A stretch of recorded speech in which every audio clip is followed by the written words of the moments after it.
এক আল্লাহর বান্দা বড় গরিব মানুষ, অসহায় মানুষের কাজ করে দিন আনে দিন খায়। কাজ করলে ঘরের চুলায় আগুন জ্বলে, কাজ না করলে ঘরের চুলায় আগুন জ্বলে না। ওই আল্লাহর বান্দা প্রতিদিন কাজ করে সন্ধ্যাবেলা টাকা নিয়ে বাজারে যায়, কিছু বাজার করে ঘরে আসে, কোন রকম সংসার চালায়। আজ বাজারে গিয়ে একটা আওয়াজ শুনি, আমার আল্লাহর কালাম পাওয়া যায়, আল্লাহর কোরআন পাওয়া যায়। এটা যদি ঘরে রাইখা দেও, ঘরের মধ্যে অনেক বরকত হবে। জীবনে আল্লাহর কোরআন দেখে নাই, পড়ে নাই, কই পাওয়া যায় ভাই? আওয়াজ দিল কই? ওই লাইব্রেরির মধ্যে যাও, গেছে। আজ আল্লাহর বান্দা শখ শখ কেটে ঘরে রাখলে বরকত হয়। কথা ঠিক আছে, আজকে আর খানা খাবো না, এই আমার একটা কোরআন দাও। কয় টাকা? এত টাকা নাও, আজকের বাজার টাজার নিয়ে এক রাত না খাইলে কি?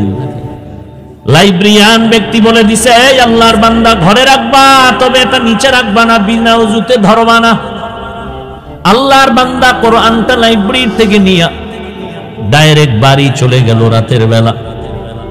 বিবি আবার অপেক্ষায় আছে, বাজার করে আনবে, রান্না করবো, খাবো। আমি এখন ঘরের দরজায় গিয়া যদি বলি কিছু আনতে পারি নাই, দেখে যদি তো মেজাজ গরম হবে। আগের থেকে সিগন্যাল দিছে, এই ম্যাডাম বাঁকা টাকা হইল না, আজকে কিন্তু খাওন দাও না, নিন একটা বরকত নিয়েছি। মহিলারা তো বরকতের আরো পাগল। কি বরকত? বলে আল্লাহর কালাম। ঘরের মধ্যে গিয়া বলে এটা বিনা ওযুতে ধরা যাবে না, নিচু জায়গায় রাখা যাবে না, ঘরের মধ্যে এটা রাখতে পারলে অনেক বরকত হবে। তাই এমন একটা জিনিস যেটা দেখলে সওয়াব, পড়লে সওয়াব, ধরলে সওয়াব, জিডার আওয়াজটা কানের মধ্যে লাগলেও সওয়াব, দিলটা শান্ত হয়ে যায়। সারাদিন আবু জাহাল নবীরে গালি দেয়, আর রাতের আধারে গোপনে গিয়া আমার নবীর জবান মুবারকের তেলাওয়াত গোপনে গোপনে শুনে। আল্লাহর কালাম ঘরের মধ্যে নিয়া স্ত্রী বলে, ভালো একটা জিনিস আনছো, তবে অন্তরে ভয়, এটা তো উঁচা জায়গায় রাখতে হবে। আমরা তো বড় গরিব মানুষ, উঁচা জায়গাও নাই, ছোট একটা ঝুপড়ি ঘর, এখানে এই জিনিসটা রাখার মতো কায়দাই নেই। বিবি দিনদার স্বামীরে পরামর্শ দেয়, পেরেশানি দূর করে দেয়। আর আমগো আম্মা জানেরা পেরেশানি খেলি বাড়ায়, হুদা জায়গায় একটা টেলিফোন করে একটা পেরেশানি দিয়ে রাখে। আল্লাহর বান্দি বলে, দরকার নাই, বেয়াদবির থেকে বেঁচে থাকি, কাল সকাল বেলা না হয়, এখন পারলে ফিরাইয়া দাও। এখন পারবো না, কালকে দিতে হবে। কয় এটা ফেরত দিয়ে সঙ্গ করে রাখা যাবে না, রাখার জায়গা নেই, তাই হুদা এটা নিয়ে একটা বড় দোয়ার তলে ভরুম, এটা দিও। আচ্ছা ঠিক আছে, কালকে দিব, আজকে কি করা যায়? আজ রাতটা তো অন্তত রাখতে হবে। কেমনে রাখবো? কোরআন এটা উঁচু জায়গায় রাখতে হবে, রাখার জায়গা নাই। কি করা যায়? আল্লাহর বান্দি, ঈমানওয়ালা বান্দি, দ্বীনের মুহাব্বতওয়ালা বান্দি ডাক দিয়া কয়, স্বামী আমার, আমি একটা পরামর্শ দেই, দেখেন হয়নি কি? অর্ধরাত্র আমি মাথায় নিয়ে কোরআনটা দাঁড়ায় থাকবো, আপনি ঘুম যাবে। বাকি অর্ধরাত আমি একটু বিশ্রাম করব, আপনি মাথায় নিয়ে দাঁড়ায় দাঁড়ায় কোরআন পাহারা দিবে। স্বামী বেচারা ডাক দিয়ে কয়, আল্লাহর শুকর, তুমি যেহেতু রাজি হয়ে গেছো, অর্ধরাত্র আজকে না ঘুমাইলে কি হবে, আমি কোরআন মাথায় নিয়ে দাঁড়ায় থাকবো। দুইজনেই সিদ্ধান্তে এক হইয়া টাইম ভাগ করে অর্ধরাত আল্লাহর বান্দা মাথায় কোরআন নিয়ে দাঁড়ায় আছেন, বাকি অর্ধরাত স্ত্রী মাথায় কোরআন নিয়ে দাঁড়ায় আছে। ফজরের আজান হয়ে গেছে,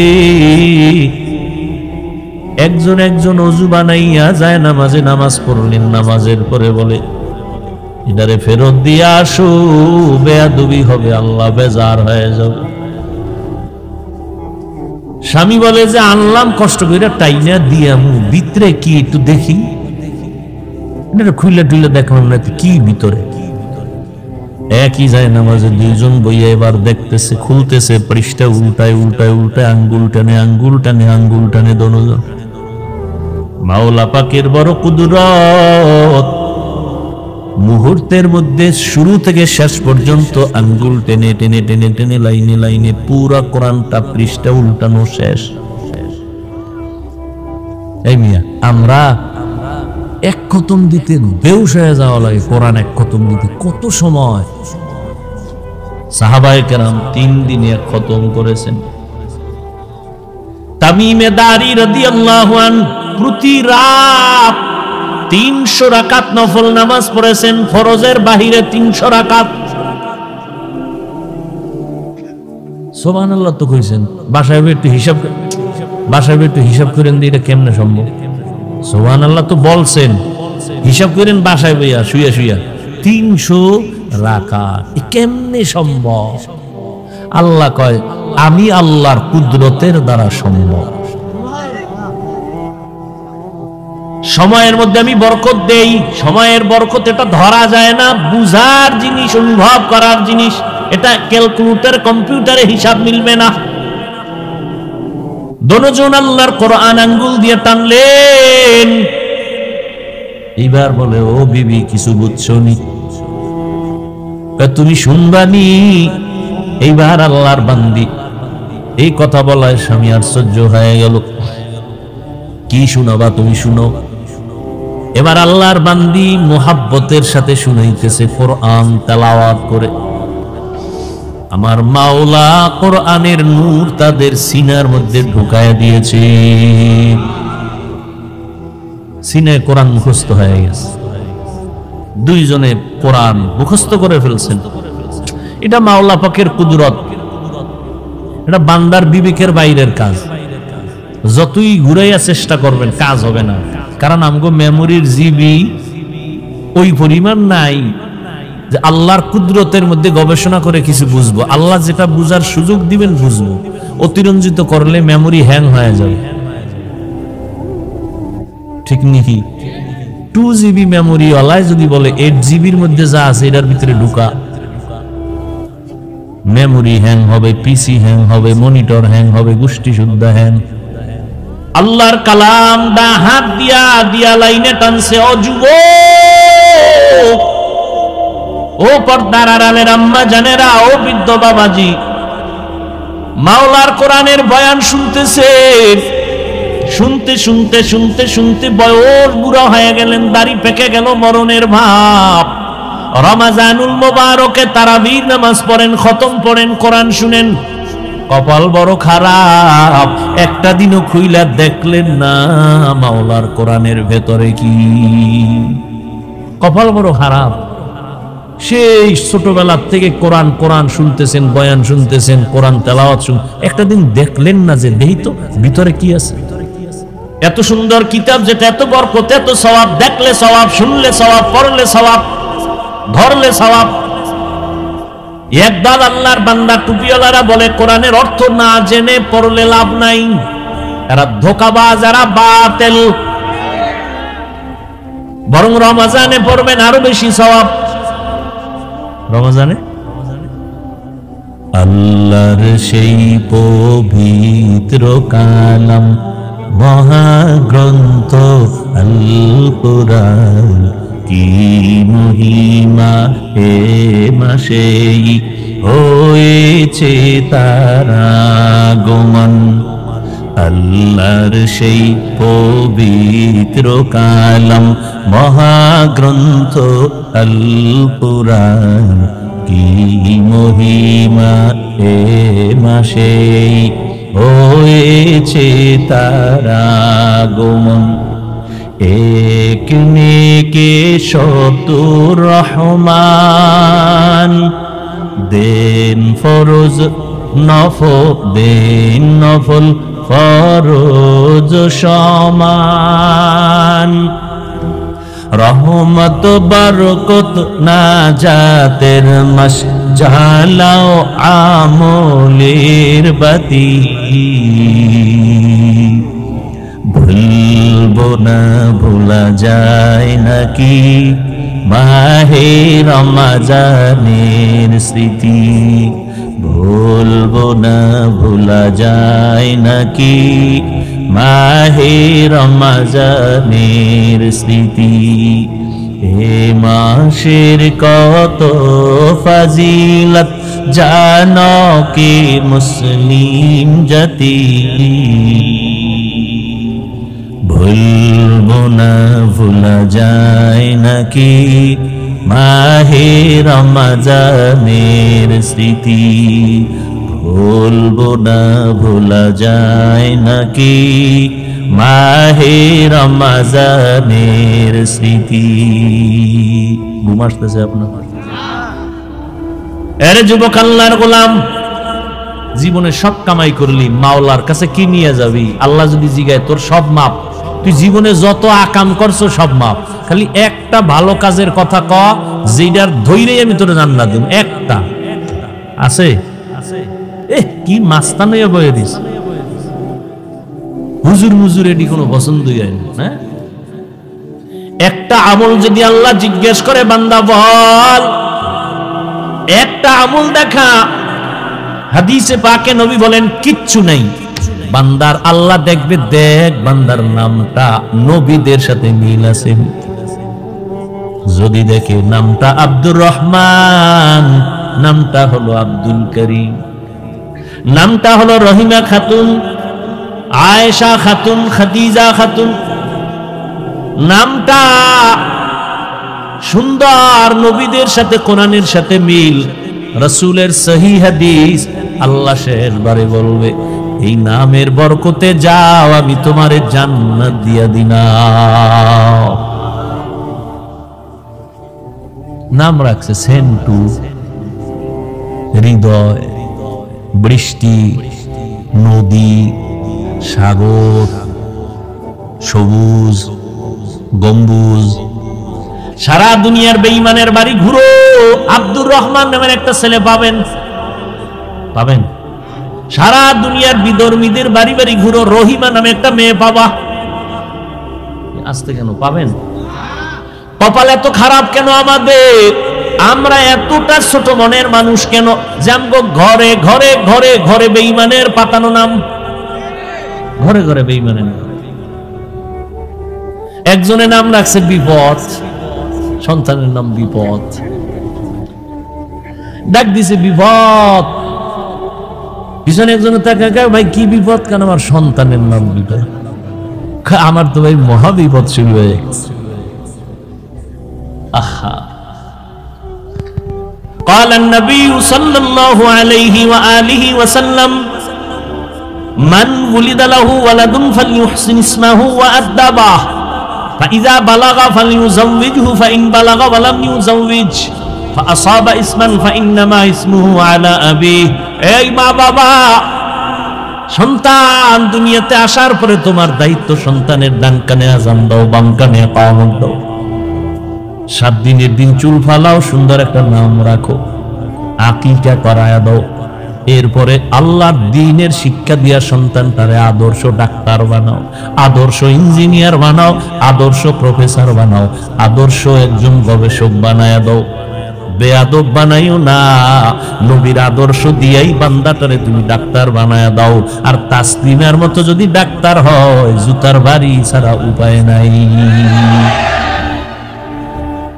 আদর্শের ডাক্তার বানাও, কয় আদর্শ পাবো কই? বলে পৃথিবীর মধ্যে শ্রেষ্ঠ আদর্শ হলো রাহমাতুল লিল আলামিনের আদর্শ।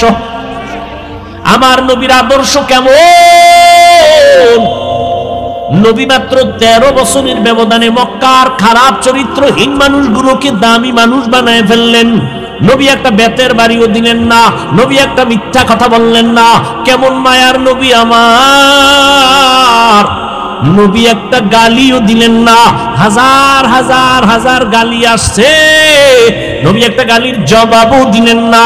আরো আশ্চর্য খবর, আমার নবী কখনো জীবনে চক্ষু গরম করে কারো দিকে তাকান নাই। কি যুবকেরা, সুবহানাল্লাহ না? ওগো নবীর উম্মতেরা, হয়ে আজি দিশাহারা, কোরআন হাদিসের চলো যখন যাহা চায় মনে, নবী বিনে কে তরাবে পুলসিরাত মিজানে, নবী বিনে কে তারাবে পুলসিরাত মিজানে। চলো চলো চলো মুমিন চলো নবীর সন্ধানে, নবী বিনে কে তারাবে পুলসিরাত মিজানে, নবী বিনে কে তারাবে পুলসিরাত মিজানে। খারাপ লাগেনি? এই গান গাইলে আমি পারি না গাইতে। এই বিছনায় প্রস্রাব করি, বুঝো কত চলো। সেই সময় থেকে গজল গাই, তাও এখন তো গজল নাই, এখন গান শুরু হয়ে গেছে। নাত পড়বে, হামদে বাড়ি তাআলা পড়বে, চোখের পানি পড়বে, মানুষের আকর্ষণ বাড়বে আমলের দিক। কি গায় গানের মতো এরকম কইরা কইরা গান, এটি গজল। এ কমুনা আমার ভাই গো আবার কষ্ট লাগবে, কি করি? বললেও বিপদ, না বললেও বিপদ। আল্লাহ সবাইকে মাফ করো। এরে আল্লাহর বান্দা কইতন কই গেছি গে জানি না, তবে এতটুকু বলতে পারি, আল্লাহ যে কথা জবানে বলাবেন ওই ভরসা করে বসছি, এবং এখানের জন্য যে কথা প্রয়োজন আল্লাহ তাই বলাবেন, আমি বিশ্বাস করি। আয়াত কিন্তু নিছি জাহান্নামের আগুন থেকে বাঁচো। ইয়া আইয়ুহাল্লাযীনা আমানু কু আনফুসাকুম ওয়া আহলিকুম নারা, ও মুমিন জাহান্নামের আগুন থেকে নিজেকে বাঁচাও, তোমার আহালকে বাঁচাও। এক নাম্বার দায়িত্ব নিজেকে বাঁচাও, দুই নাম্বার দায়িত্ব তোমার আহালকে বাঁচাও। ও আব্বা আম্মারা, আপনাদের সন্তান আপনাদের আহাল, আপনিও জাহান্নাম থেকে বাঁচবেন, আপনার সন্তানদেরও বাঁচাবেন। নিজেও নামাজ পড়বেন, সন্তানদেরকেও নামাজি বানাবেন।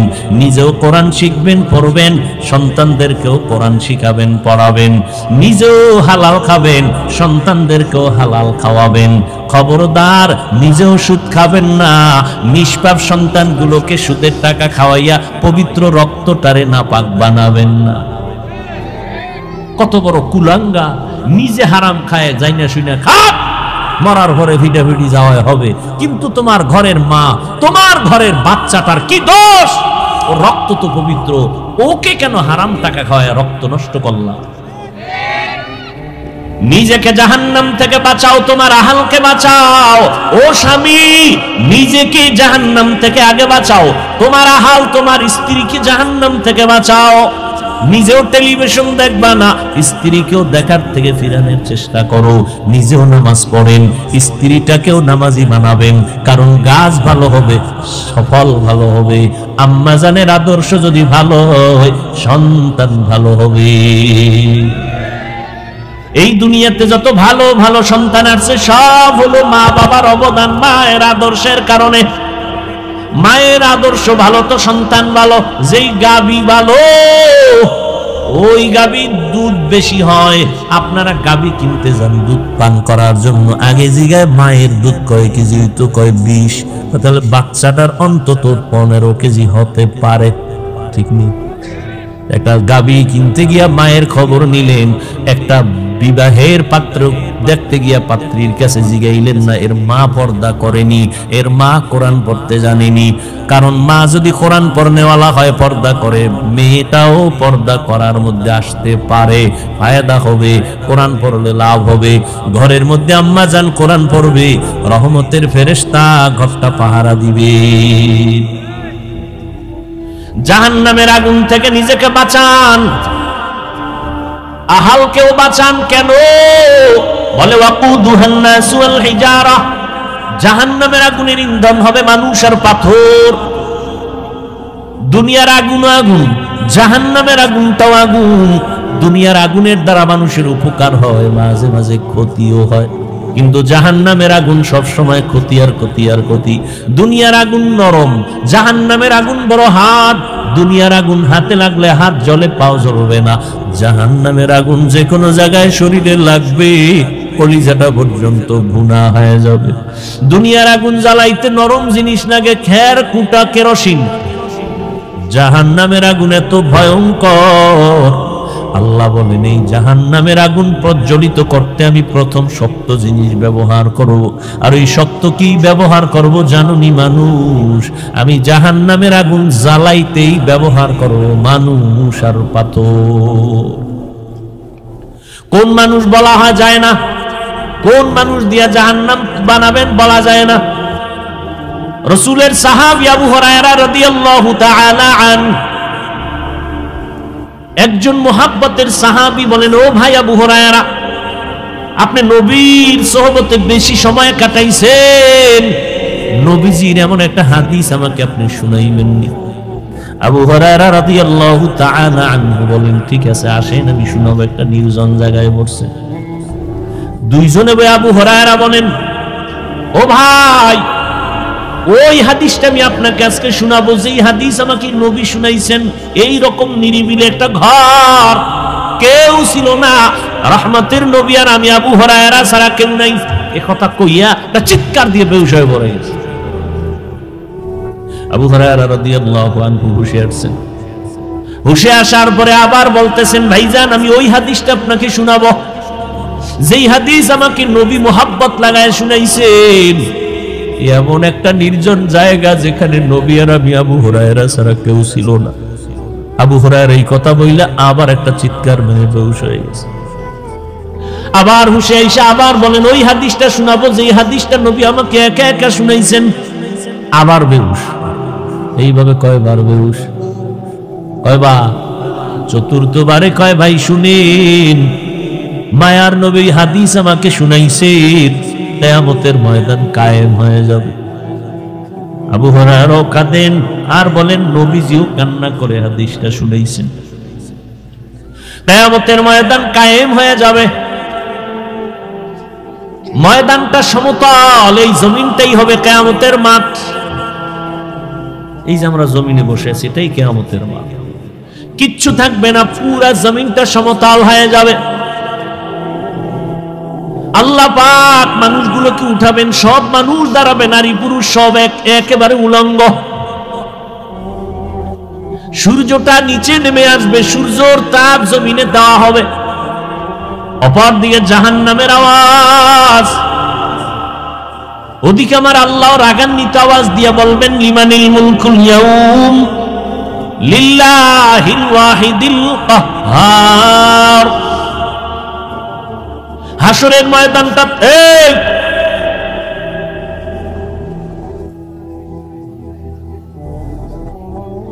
কি ওয়াজ করবো?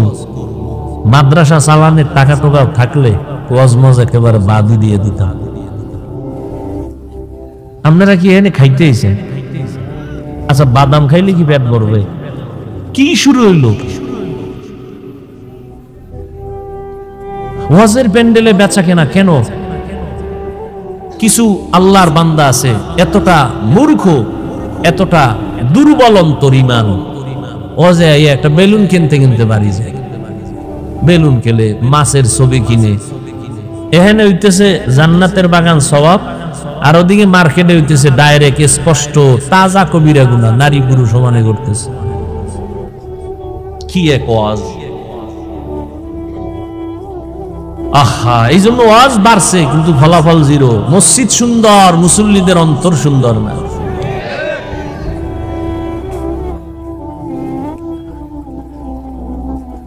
কি একটা মজার কথাটা ঘুরাইয়া শেষ করবো, এর মধ্যে একটা ভেজাল শুরু করে। একটা লোক যদি অন্য মনস্ক থাকে তো এই বয়ানে কি, আমি শুনেন, বয়ান কোন বক্তার ক্রেডিটে বয়ান হয় না, এটা মনে রাখবেন আজীবন।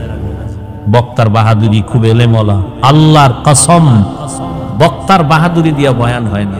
যত বড় পিসাবক আর যত বড় কামেল অলি হোক, বয়ান হয় এই শ্রোতাদের কলবের আকর্ষণে।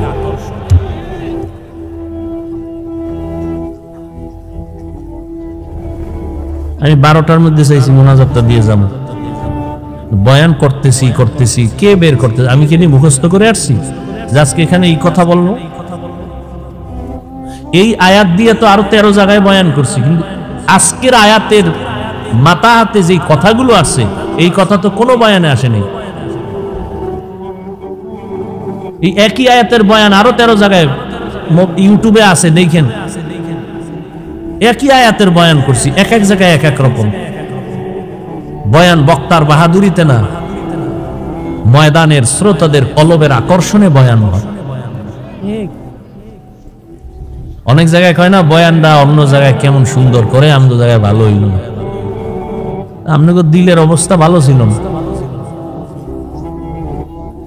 এই যে এত আশিক রসুল ফজর পড়ে নাই, জহুর পড়ে নাই, আসর পড়ে নাই, মাগরিব পড়ে নাই, এশাও পড়ে নাই, পরে যে ফজর পড়বে কিনা আল্লাহ ভালো জানে। কি ইমানদার বইয়ের নামাজ না পড়লে কি ইমান তাজা আছে?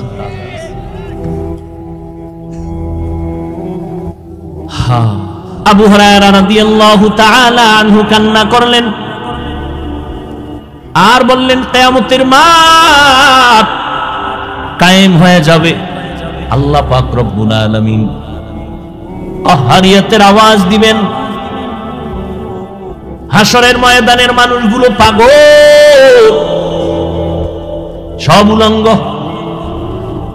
আম্মা জান আয়েশা রাদিয়াল্লাহু আনহা কয়, নবী লজ্জা করবে না? নবী বলেন, হাসরের মাঠ এমন ভয়ঙ্কর, কান্না করে করে মানুষ পাগলের মতো হয়ে যাবে, কেউ কারো দিকে তাকানোর সুযোগ হবে না। এমন ভয়ঙ্কর হাসরের মাঠ।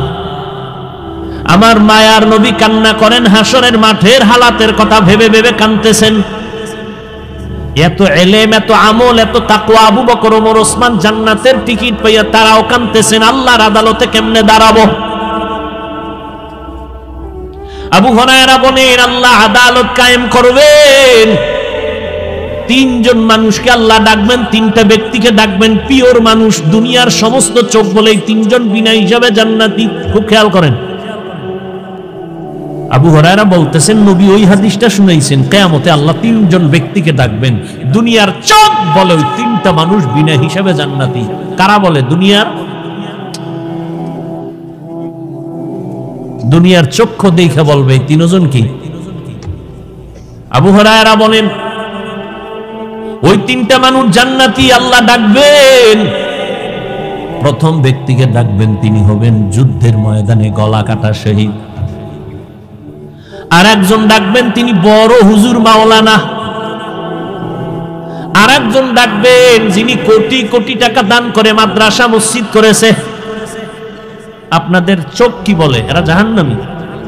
সবাই বলে এরা জান্নাতি। আবু হুরায়রা রাদিয়াল্লাহু আনহু কাঁদেন আর বলেন, নবী বলতেছেন, ওই শহীদকে আল্লাহ জিজ্ঞাসা করবেন, এই শহীদ, তুমি যুদ্ধের ময়দানে গলা কাটছো কেন বলো? শহীদ বলবে, আল্লাহ তোমার দ্বীনের জন্য আমি গলা কেটে দিলাম বেঈমানের মোকাবেলায়। কিন্তু মানুষে জানে তুমি দ্বীনের জন্য করছো, মানুষে তো উপরেরটা জানে, আমি তো ভিতরের কলবেরটা জানি। আমি আল্লাহ জানি তুমি তো আল্লাহর দ্বীনের জন্য করো নাই, তুমি করছো তোমারে সবাই বীর মুজাহিদ বলবে, তোমাকে উপাধি দেবে, তুমি বীর যোদ্ধা, তুমি বীর পুরুষ, তুমি এই নিয়তে আসছো ময়দানে। আমি তো জানি তোমার অন্তরের হালাত। তখন বান্দা ভয়। আবু হুরায়রা বলেন, নবী বলতেছেন, আমার আল্লাহ রাগান্বিত হয়ে বলবেন, এই জাহান্নামের ফেরেশতা, এই নাফরমানের ধর, জাহান্নামের শিকল দিয়া বাঁধো।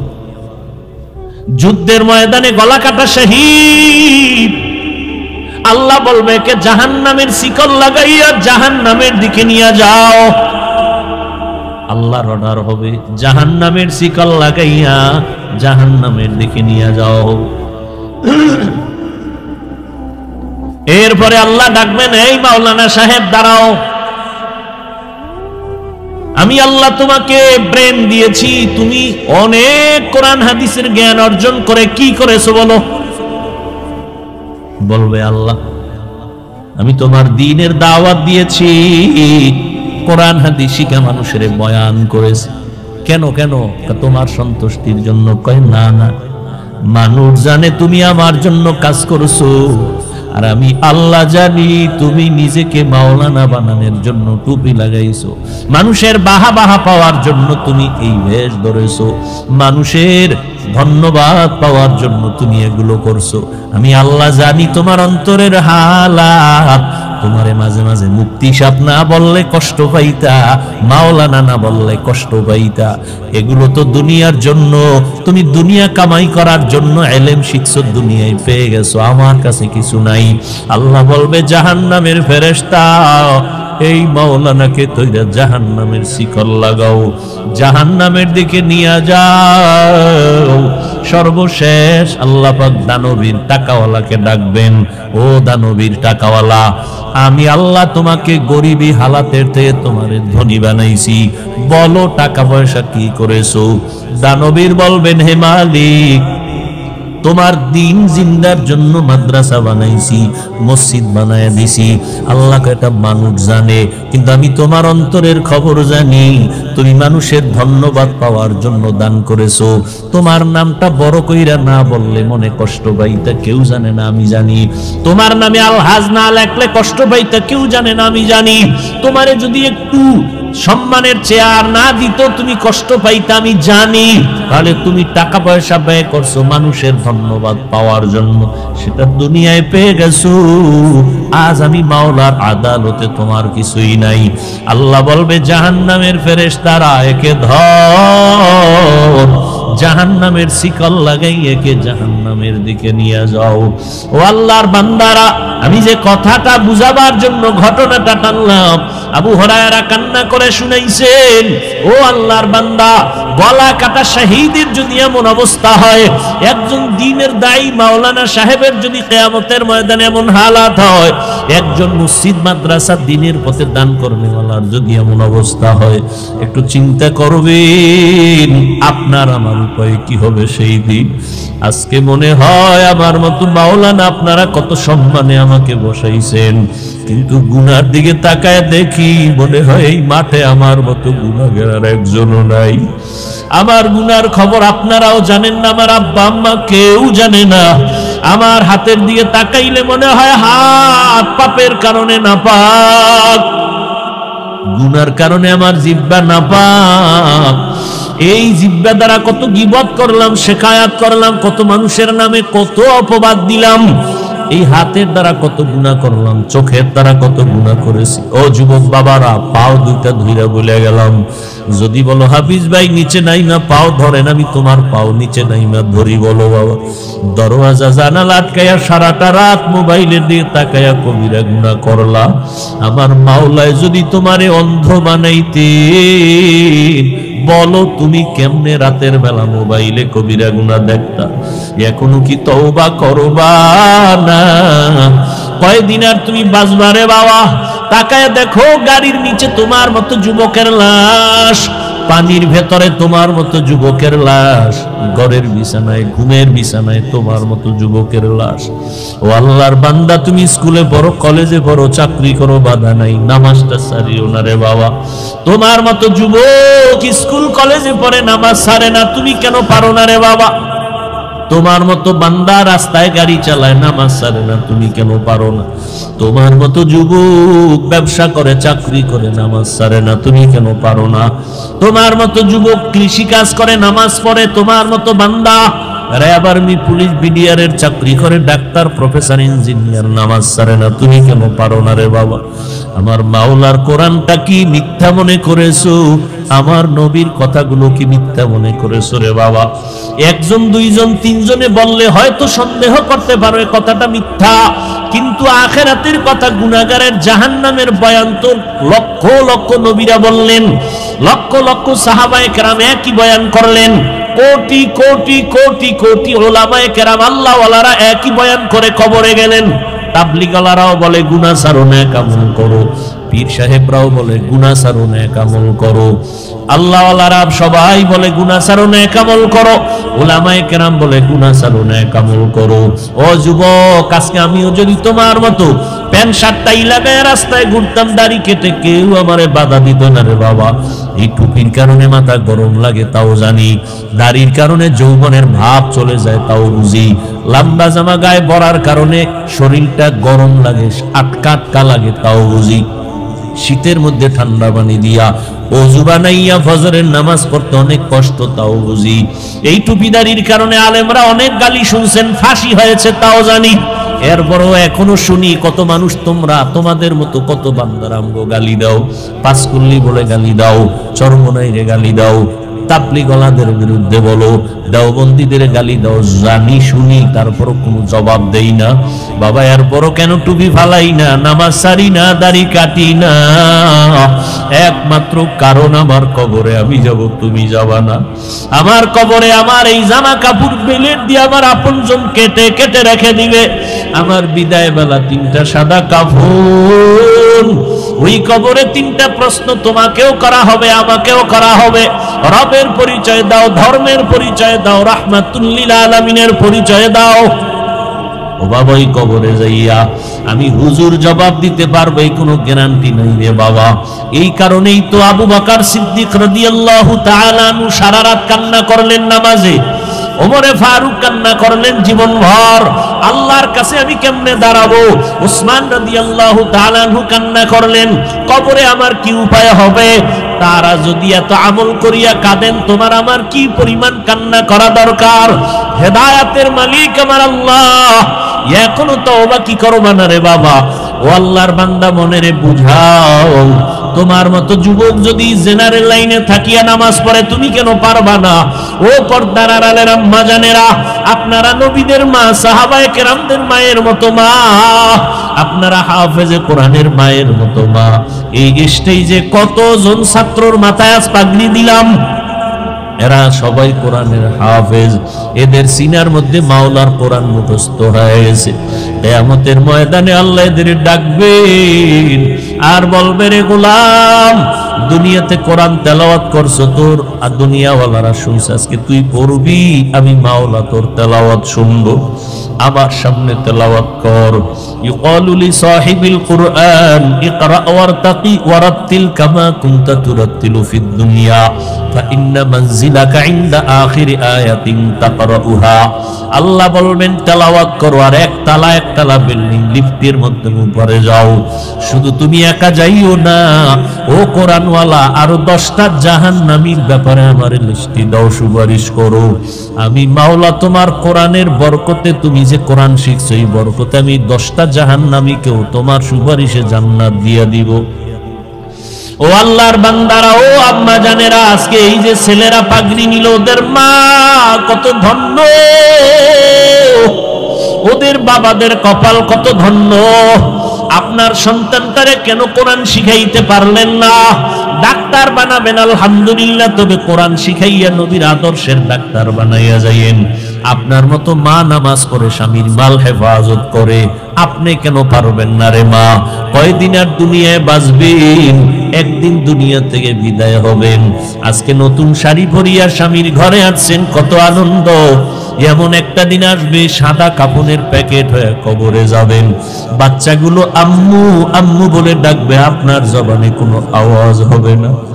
ও বৃদ্ধ বাবাজিরা, কয়দিন আর দুনিয়ায় বাঁচবেন? আপনার মতো কত বুড়া মানুষ লাঠি দিয়া মসজিদে গিয়া কষ্ট করে করে নামাজ পড়ে সারেন, আপনি কেন পারবেন না? আল্লাহর কাছে তওবা করে নেন। জীবনে তো গুনাহ কম করি নাই, নামাজ কম সারি নাই, বেপরদায় কম চলি নাই, নবীর তরিকা কম জবাই করি নাই। আজকে থেকে আর নবীর তরিকা সারবা না, দাড়ি কাটবা না, বেপরদায় চলবা না, মা বাবার দোয়া নিয়ে চলবা, উলামায়ে কেরামের পরামর্শ নিয়ে চলবা, নবীর সুন্নাত অনুযায়ী চলবা। এমন নিয়ত যদি কারো অন্তরে থাকে তওবা করার জন্য, মুনাফিকি যদি অন্তরে না থাকে, যাদের অন্তর তৈরি হয়ে আছে তওবার নিয়তে, আমি বলবো ভাইজানেরা, আমার মাওলার মহাব্বতে তওবার নিয়ত যদি থাকে, দুটো হাত আমার আল্লাহকে দেখায় দেন। আয় আল্লাহ, হাতগুলো কবুল করে নেন, তওবা কবুল করে নেন।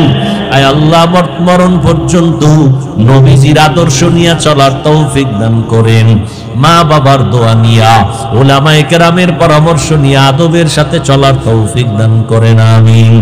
যদি বাচ্চাটা একটা অন্যায় করে, আপনি ধমক দিবেন একটা, 2 কাজ করলে 2 ধমক, বেতের বাড়ির কাম করলে একটা বেতের বাড়ি, দিবেন কত জোরে, ও যতটুকু সহ্য করতে পারবে। একটার বেশি যদি দেন জুলুম, পাইবে সে মাত্র 10 গ্রাম ওজনের বাড়ি, দিছেন আধা কেজি জুলুম। হ্যাঁ, বড় কঠিন জিনিস। শাসন করেন স্ত্রীকে, কিন্তু শোষণ না। স্ত্রীকে শাসন করবেন, শিক্ষক ছাত্রকে শাসন করবেন, শোষণ করা যাবে না। শাসন করা ইনসাফ, শোষণ করা জুলুম। তবে এখানেও সাবধান, কারো চেহারায় আঘাত করা যাবে না, হারাম। শিক্ষক ছাত্রকে শাসন করবে, চেহারার মধ্যে আঘাত করা যাবে না, হারাম। স্ত্রীকে স্বামী শাসন করবে মাঝে মাঝে, তাও শাসনের কিন্তু আইন আছে বড় কঠিন, কোরআনের আয়াত দিয়ে। প্রথম তার জন্য মাওলার কাছে দোয়া করো, হে মালিক, আমার হাতে করা ছাত্র ঠিক মতো আদব নাই, আদব দাও। জেহেন নাই, জেহেন দাও। আদবালা বানাও। পড়াইতেছি, পড়া মনে রাখতে পারে না, তুমি শক্তি দাও। 2 নাম্বার আপনার শাসন হলে রে বুঝাইবেন, বাবা এমন ভাবে চলো, সালাম দিও, কারো সামনে চোখ তুইলা কথা বলবা না, এইভাবে বুঝাইবেন। আবার তাহাজ্জুদে সিজদায় পড়ে দোয়া করবেন।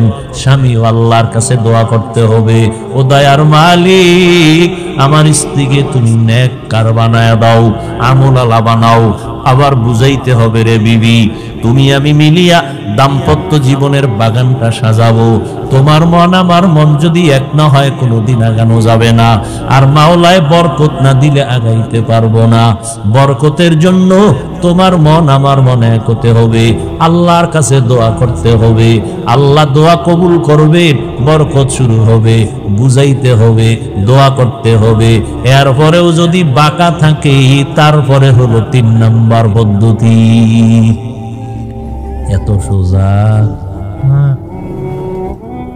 আরে ফিডা, হ্যাঁ, হায় হায়।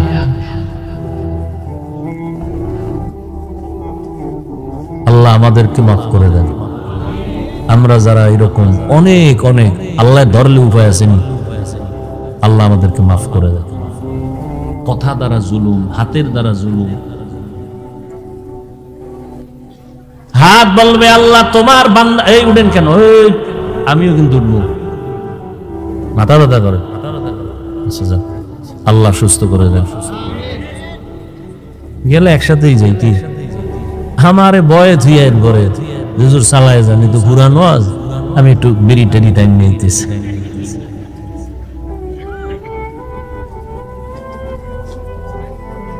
টের পান না তো কত কষ্ট আমাদের। 4 ঘন্টা ঘুমিয়েছি আজকে। সারা পৃথিবীর চিকিৎসা বিজ্ঞানীরা একমত, একটা মানুষের কমপক্ষে 6 ঘন্টা ঘুমাতে হয়। তাও ঘুমাইছি ফজরের পর, সাহারি খাইয়া, এরপরে ঘুমাইছি ফজর পইয়া।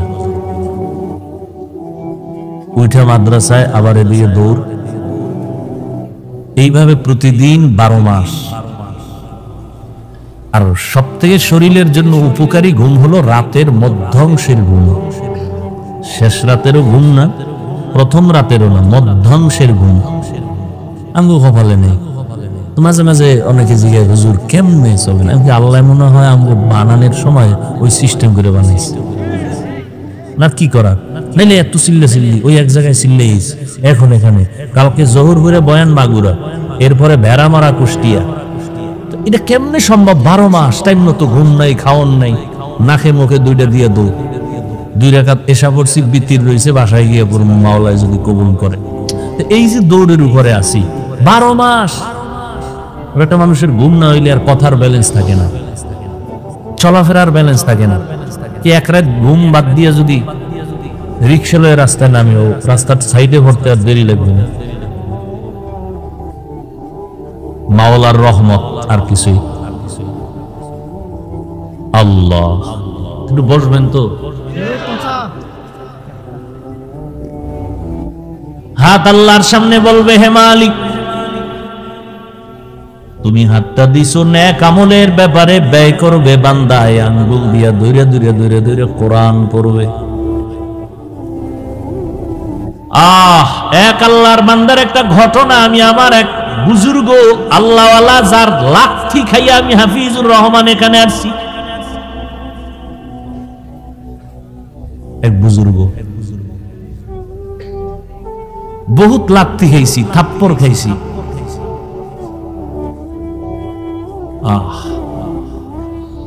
তার জবানে ঘটনা শুনছি।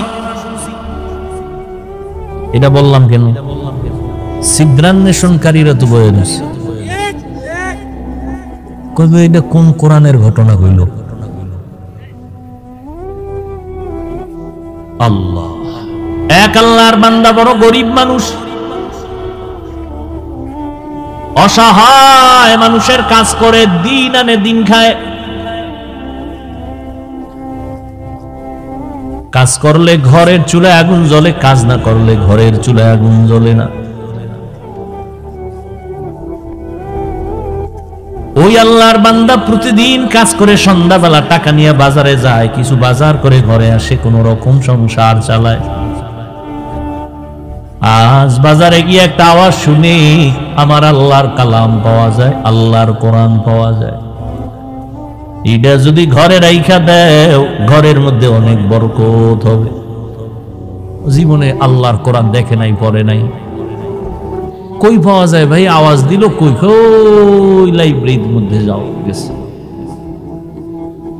আজ আল্লাহর বান্দা শখ শখ কেটে ঘরে রাখলে বরকত হয়, কহ কথা ঠিক আছে, আজকে আর খানা খাবো না, এই আমার একটা কোরআন দাও। কয় টাকা? এত টাকা নাও, আজকের বাজার টাজার নিয়ে এক রাত না খাইলে কি হইল? লাইব্রেরিয়ান ব্যক্তি বলে দিছে, এই আল্লাহর বান্দা ঘরে রাখবা, তবে এটা নিচে রাখবা না, বিনা উজুতে ধরবা না। আল্লাহর বান্দা কোরআনটা লাইব্রেরি থেকে নিয়ে ডাইরেক্ট বাড়ি চলে গেল রাতের বেলা। বিবি আবার অপেক্ষায় আছে, বাজার করে আনবে, রান্না করবো, খাবো। আমি এখন ঘরের দরজায় গিয়ে যদি বলি কিছু আনতে পারি নাই, দেখে যদি তো মেজাজ গরম হবে। আগের থেকে সিগন্যাল দিছে, এই ম্যাডাম বাঁকা টাকা হইও না, আজকে কিন্তু খাওন দাও না, নিন একটা বরকত নিয়ে এসি। মহিলারা তো বরকতের আরো ভাগল। কি বরকত? বলে আল্লাহর কালাম। ঘরের মধ্যে গিয়া বলে এটা বিনা উজুতে ধরা যাবে না, নিচু জায়গায় রাখা যাবে না, ঘরের মধ্যে এটা রাখতে পারলে অনেক বরকত হবে। তাই এমন একটা জিনিস যেটা দেখলে সওয়াব, পড়লে সওয়াব, ধরলে সওয়াব, যেটার আওয়াজটা কানের মধ্যে লাগলেও সওয়াব, দিলটা শান্ত হয়ে যায়। সারাদিন আবু জাহাল নবীরে গালি দেয়, আর রাতের আধারে গোপনে গিয়া আমার নবীর জবান মুবারকের তেলাওয়াত গোপনে গোপনে শুনে। মায়ার নবীর জবান মুবারকের তেলাওয়াত আরো কতই না সুন্দর। হাসরের ময়দানে আমার আল্লাহ নবীর মাধ্যমে তেলাওয়াত শোনাবেন তার আশিক পাগলদের। আজ আমরা নবীরে পাই নাই, নবীরে দেখতে পারি নাই, জবানেও তেলাওয়াত শুনতে পারি নাই। আমার মাওলার কোরআন এত মজার, দুনিয়াতে একটা গজল বারবার কইলে ভালো লাগে না, গান একবারের বেশি ভালো লাগে না, এক কবিতা বারবার ভালো লাগে না। আর কোরআন যত শুনি কেমন যেন ততই মজা লাগে। এতই মজা মরা পর্যন্ত তৃপ্তি মিটে না। কিন্তু কপাল খারাপ, আজ আমার যুবক বাবারা, বৃদ্ধ বাবাজিরা, পর্দার আড়ালের আম্মা জানেরা, বোনেরা, কেউ কোরআন পড়ে না। ফজরের নামাজের পরে কই তেলাওয়াত গেল? কই মক্তব নাই, তেলাওয়াত নাই। অথচ আমি শুনছি একজন বড় ভালো ব্যক্তির থেকে, মিশর এলাকায় নাকি যারা চাষাবাদ করে ওরাও কোরআন পড়ে শুদ্ধ করে। আল্লাহর কোরআন যেই ঘরে থাকবে রহমত। ওয়া নুনাজ্জিলু মিনাল কুরআনি মা হুয়া শিফাউ ওয়া রাহমাতুল লিল মুমিনিন ওয়ালা ইয়াজিদুয যালিমিনা ইল্লা খাসারা। আল্লাহর কালাম ঘরের মধ্যে নিয়া স্ত্রী বলে, ভালো একটা জিনিস আনছো, তবে অন্তরে ভয়, এটা তো উঁচা জায়গায় রাখতে হবে। আমরা তো বড় গরিব মানুষ, উঁচা জায়গাও নাই, ছোট একটা ঝুপড়ি ঘর, এখানে এই জিনিসটা রাখার মতো কায়দাই নেই। বিবি দিনদার স্বামীরে পরামর্শ দেয়, পেরেশানি দূর করে দেয়। আর আমগো আম্মা জানেরা পেরেশানি খেলি বাড়ায়, হুদা জায়গায় একটা টেলিফোন করে একটা পেরেশানি দিয়ে রাখে। আল্লাহর বান্দি বলে, দরকার নাই, বেয়াদবির থেকে বেঁচে থাকি, কাল সকাল বেলা না হয় এখন পারলে ফিরাইয়া দাও, এখন পারবো না, কালকে দিতে হবে। কয় এটা ফেরত দিয়ে সঙ্গ করে রাখা যাবে না, রাখার জায়গা নেই, তাই হুদা এটা নিয়ে একটা বড় দর তলে করুম, এটা দিও। আচ্ছা ঠিক আছে, কালকে দিব, আজকে কি করা যায়? আজ রাতটা তো অন্তত রাখতে হবে। কেমনে রাখবো? কোরআন এটা উঁচু জায়গায় রাখতে হবে, রাখার জায়গা নাই। কি করা যায়? আল্লাহর বান্দি, ঈমানওয়ালা বান্দি, দ্বীনের মুহাব্বতওয়ালা বান্দি ডাক দিয়া কয়, স্বামী আমার, আমি একটা পরামর্শ দেই, দেখেন হয়নি কি? অর্ধরাত্র আমি মাথায় নিয়ে কোরআনটা দাঁড়ায় থাকবো, আপনি ঘুম যাবেন। বাকি অর্ধরাত আমি একটু বিশ্রাম করব, আপনি মাথায় নিয়ে দাঁড়ায় দাঁড়ায় কোরআন পাহারা দিবে। স্বামী বেচারা ডাক দিয়ে কয়, আল্লাহর শুকর, তুমি যেহেতু রাজি হয়ে গেছো, অর্ধরাত্র আজকে না ঘুমাইলে কি হবে, আমি কোরআন মাথায় নিয়ে দাঁড়ায় থাকবো। দুইজনেই সিদ্ধান্তে এক হইয়া টাইম ভাগ করে অর্ধরাত আল্লাহর বান্দা মাথায় কোরআন নিয়ে দাঁড়ায় আছেন, বাকি অর্ধরাত স্ত্রী মাথায় কোরআন নিয়ে দাঁড়ায় আছে। ফজরের আজান হয়ে গেছে, একজন একজন ওযু বানাইয়া যায় নামাজে নামাজ পড়লেন। নামাজের পরে বলে, এটারে ফেরত দিয়ে আসো, বেয়াদবি হবে, আল্লাহ বেজার হয়ে যাবে। স্বামী বলে যে, আনলাম কষ্ট করে টাইনা দিয়ামু, ভিতরে কি একটু দেখি। এটা খুলে টুলে দেখলাম না কি ভিতরে। একই যায় নামাজে দুইজন বইয়া এবার দেখতেছে, খুলতেছে পৃষ্ঠা, উল্টায় উল্টায় উল্টায়, আঙ্গুল টানে আঙ্গুল টানে আঙ্গুল টানে দোনোজন। মাওলা পাকের বড় কুদরত, মুহূর্তের মধ্যে শুরু থেকে শেষ পর্যন্ত আঙ্গুল টেনে টেনে টেনে টেনে লাইনে লাইনে পুরা কোরআনটা পৃষ্ঠা উল্টানো শেষ। এই মিয়া, আমরা এক খতম দিতে বেহুশ হয়ে যাওয়া লাগে, কোরআন এক খতম দিতে কত সময়। সাহাবায়ে কেরাম 3 দিনে এক খতম করেছেন। তামিমে দারি রাদিয়াল্লাহু আনহু প্রতি রাত 300 রাকাত নফল নামাজ পড়েছেন, ফরজের বাহিরে 300 রাকাত। সুবহানাল্লাহ তো কইছেন, বাসায় একটু হিসাব করেন দিয়ে এটা কেমনে সম্ভব? সুবহানাল্লাহ তো বলছেন, হিসাব করেন বাসায় বইয়া শুইয়া শুইয়া 300 রাকাত, কেমনে সম্ভব? আল্লাহ কয়, আমি আল্লাহর কুদরতের দ্বারা সম্ভব।